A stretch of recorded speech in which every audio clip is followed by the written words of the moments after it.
Като учител, вие сте важен за вашите ученици. Вие играете ключова роля в подобряването на тяхната медийна грамотност, но как можете да направите това? Нека разгледаме някои подходи, които можете да използвате. Първо и най-важно.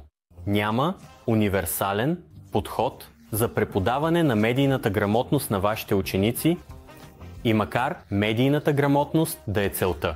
Медийната грамотност е процес на учене през целия живот и начинът за постигане на това може да приема различни форми. Учениците не само трябва да могат активно да използват медии, но и да се научат да ги подхождат критично и съзнателно.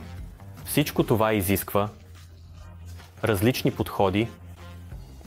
Независимо от подхода, който изберете, за да внедрите медийната грамотност в класната стая, като учител, трябва да вземете предвид собствения си стил, образователния контекст и учениците, които имате пред себе си.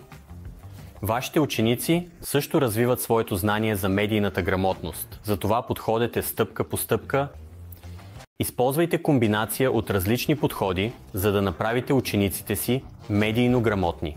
Но как да го направите? Нека разгледаме някои опции. Някои учители започват с въпрос и позволяват на учениците да го изследват. Например, защо социалните медии понякога те правят тъжен или много щастлив? Как намирате надежни източници? Кой притежава медиите, които консумирате? Учениците провеждат изследвания, търсят релевантни източници, провеждат интервюта с класмейтс и представят своите находки. В края този подход развива както критичното им мислене, така и уменията за изследване и представяне. Можете също да започнете, като се ангажирате с медийно производство и размишлявате върху това, което сте създали, както съдържанието, така и формата. Вашите ученици могат да създадат реклама за любим продукт, но за различни аудитории, демонстрирайки комуникационни умения и техники за убеждаване. Докато предишният пример беше много технически, медиите също оказват значително влияние върху нашите емоции и чувства. Медийната грамотност е свързана с придобиването на прозрения за вашите емоции. Помислете за хейт съобщения, които могат да имат личен ефект върху нас, но също така да влияят на начина, по който възприемаме определени групи в обществото, или пропаганда, която оказва влияние върху нашето поведение. Социално-емоционалното обучение е ключова част от развитието на медийната грамотност при учениците.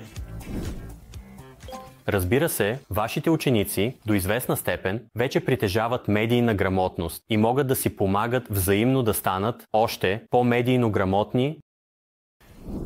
В разговор за учене, в който започвате с въпрос, като как бихте разпознали онлайн измамниците или как управлявате времето си пред екрана, вие улеснявате тази дискусия и те основно си дават съвети един на друг. Забелязвате ли, че те срещат предизвикателства? Тогава можете да предоставите допълнителен семинар или урок. Като учител, вие сте водачът, който да направи вашите ученици медийно грамотни. Това не е универсална история, защото става въпрос за комбиниране на различни подходи.